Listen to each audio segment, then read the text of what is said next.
एक सच की कहानी। रामू जब वह 5 साल का था तभी से रामू अकेला ही था। गांव वालों ने उसका पालन पोषण किया था। रामू अपना पेट मंदिर के प्रसाद से भरता था। मंदिर के पुजारी को रामू पर बहुत विश्वास था।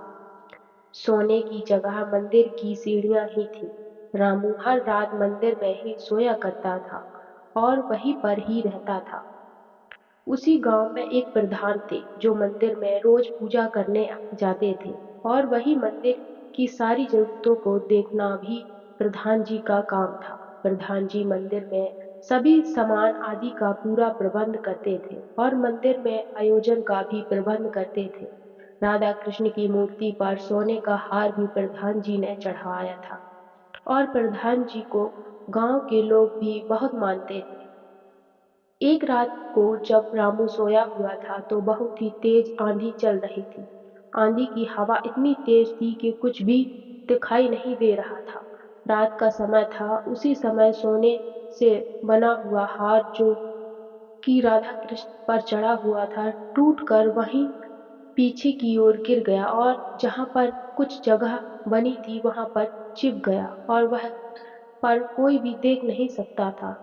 सुबह हुई और फिर रामू ने पानी से पूरा मंदिर को धोया और साफ किया।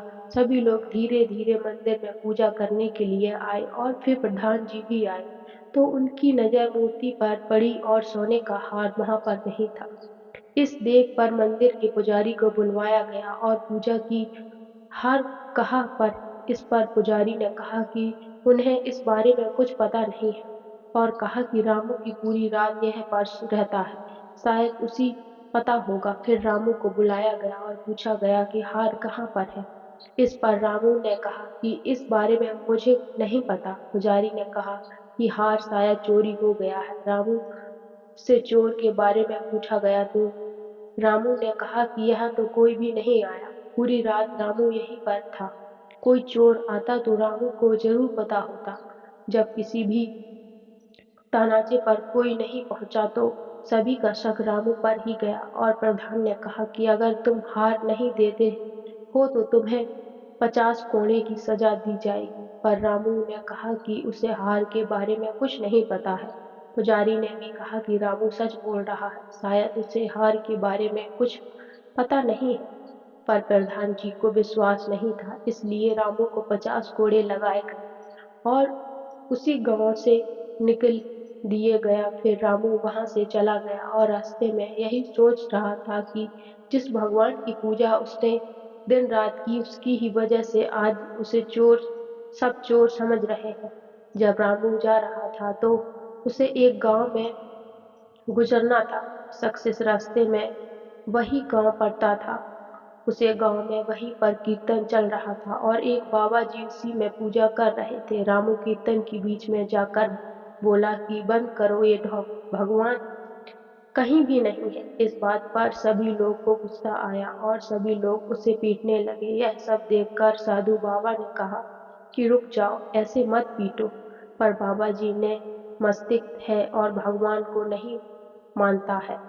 जब रामू ने बाबा जी ने पूछा कि तुम ये सब क्यों कह रहे हो, इस पर सारी बात रामू ने बता दी और बाबा जी ने कहा कि भगवान सभी की परीक्षा लेते हैं और वो अपने भक्तों को हमेशा खुश देखना चाहते हैं। इस पर भी कोई राज होगा जो तुम्हारे साथ इस कुछ हुआ है। तुम भगवान से नाराज मत होना, वो तुम्हारे साथ हमेशा से है।